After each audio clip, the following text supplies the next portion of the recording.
cuando hacemos tanto énfasis en la lectura de Garrett Thompson, en la parte de lo empírico y lo no empírico, no es simplemente para saber la diferencia entre esas dos cosas. No es solo eso. Cuando él lo habla en el primer capítulo de su libro, es porque él está tratando de ubicar a qué se dedica la filosofía. Sí, porque nosotros normalmente de diferentes áreas del saber decimos que estudian tal cosa. Sí, decimos el objeto de estudio, como hemos dicho, como un ejemplo de la biología, es la vida, por ejemplo. Y cuando nos preguntamos cuál es el objeto de estudio de la filosofía, ya ustedes han dado algunos ejemplos y dicen, bueno, el porqué de las cosas, el pensamiento, las dudas que tenemos sobre yo, la ciencia, porque hemos visto ejemplos de que la filosofía como que estudia a la ciencia, pero digamos que todo eso, la forma en que Garrett Thompson nos lo explica es diciendo que la filosofía se dedica a estudiar cuestiones no empíricas o a priori, es decir, cuestiones conceptuales. Entonces, es correcto decir que la filosofía estudia el pensamiento, que el pensamiento es parte de su objeto de estudio. Los conceptos son parte del objeto de estudio de la filosofía. Ahora, la ciencia, si decimos solamente, bueno, la ciencia, no, pero vamos a ser más específicas y específicos diciendo que el objeto de estudio de la filosofía, dentro de ellos están los conceptos más generales asociados a la ciencia, pero los conceptos más generales asociados al arte. Sí, los conceptos más generales asociados a la vida cotidiana. En general, la filosofía estudia conceptos, ¿ok? Por eso es la importancia para que no veamos solamente lo de lo empírico, lo no empírico, como hay dos conceptos que hay que aprenderse ahora. No, lo que estamos haciendo en esta primera unidad, si se fijan en la descripción, es ubicando qué es lo que la filosofía, qué es lo que ella hace, cómo se distingue de otras cosas. Bueno, pues la filosofía lo que la distingue más de todas las demás áreas es que ella se dedica a estudiar las cuestiones más conceptuales, abstractas, el pensamiento en sentido general. Esto teniendo claridad de que a lo que la filosofía se dedica es a esa área de lo no empírico o a priori, que es lo conceptual o abstracto o las ideas, etcétera.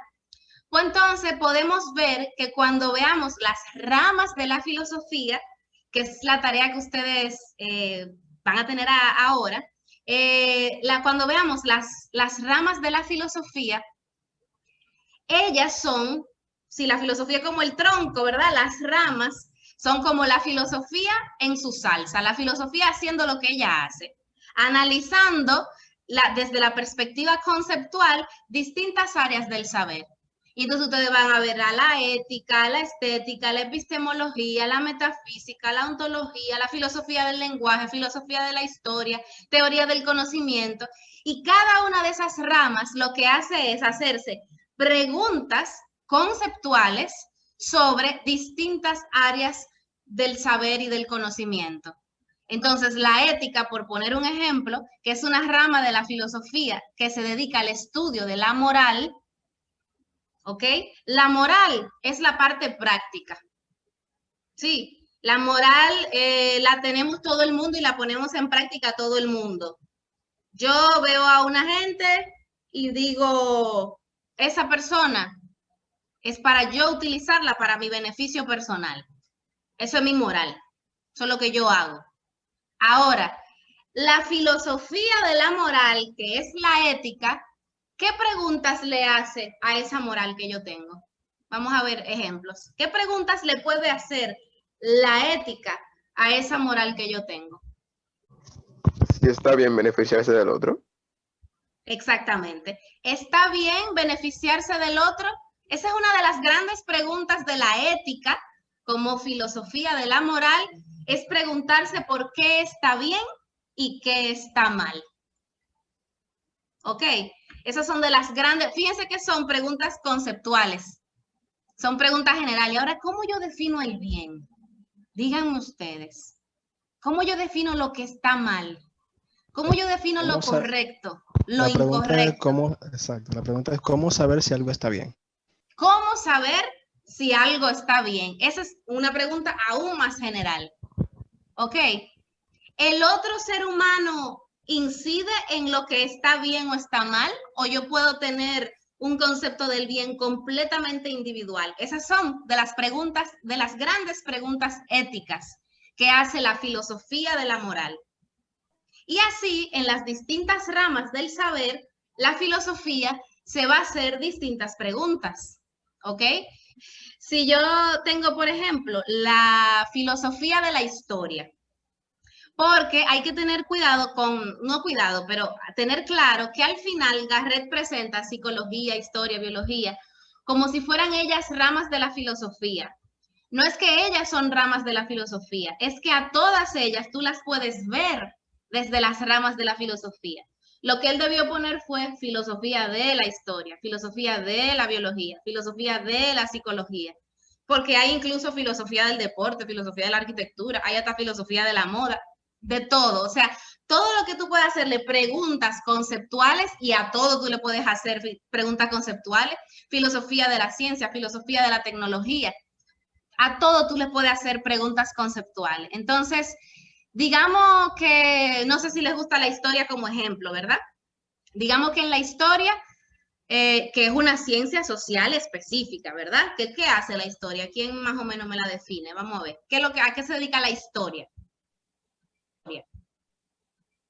Estudia acontecimientos que ocurrieron en el pasado.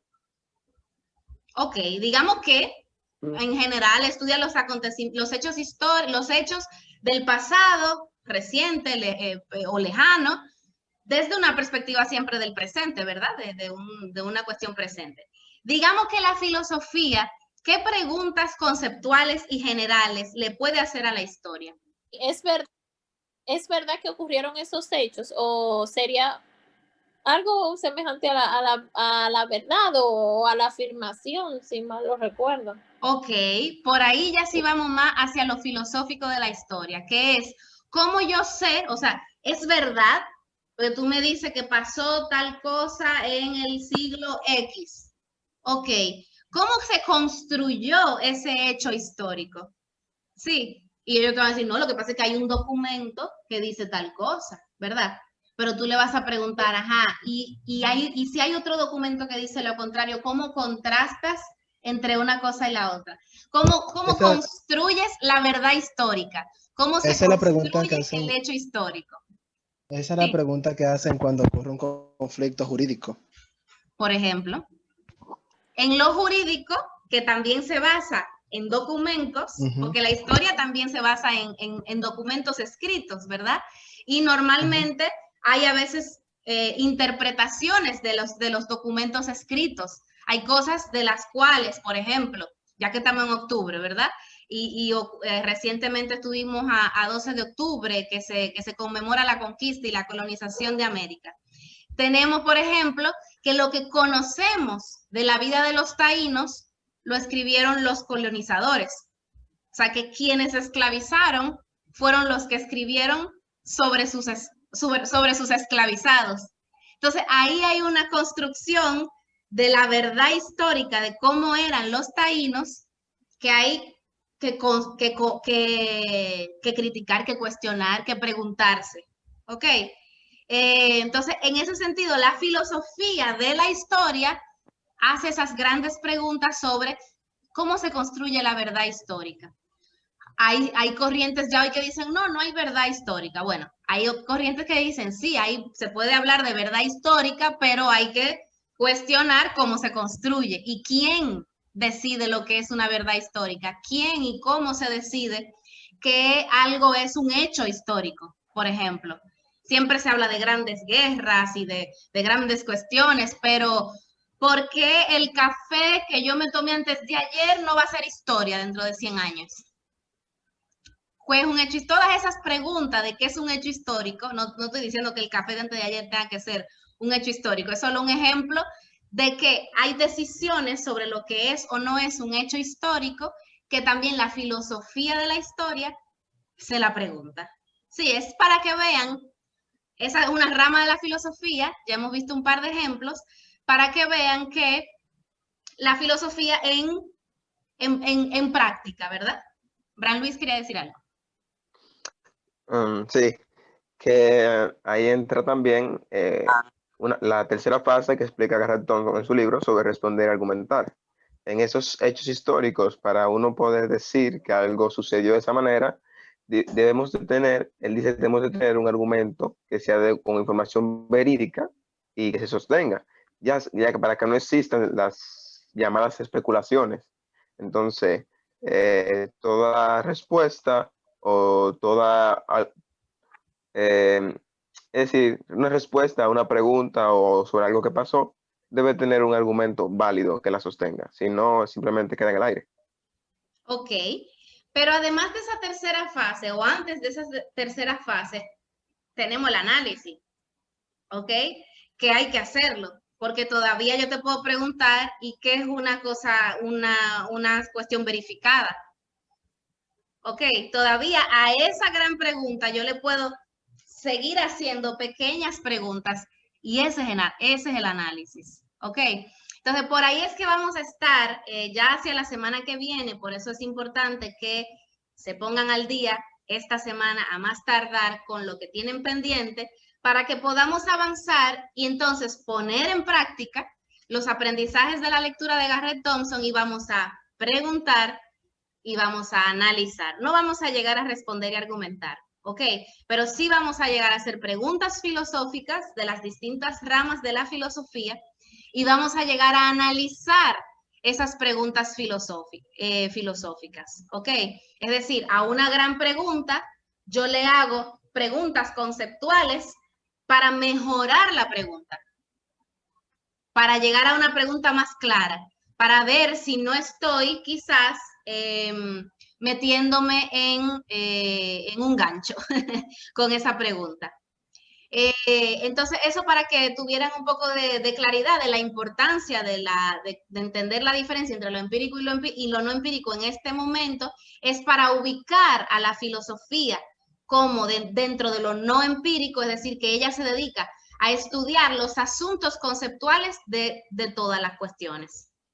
Y por otro lado, que sepan que ya entonces avanzando hacia las ramas de la filosofía, que también es parte de la lectura, que podamos entonces comprender que estas ramas de la filosofía, ya en ellas es que vamos a ver a la filosofía haciendo lo que ella hace, preguntándose cosas, analizando, respondiendo, argumentando.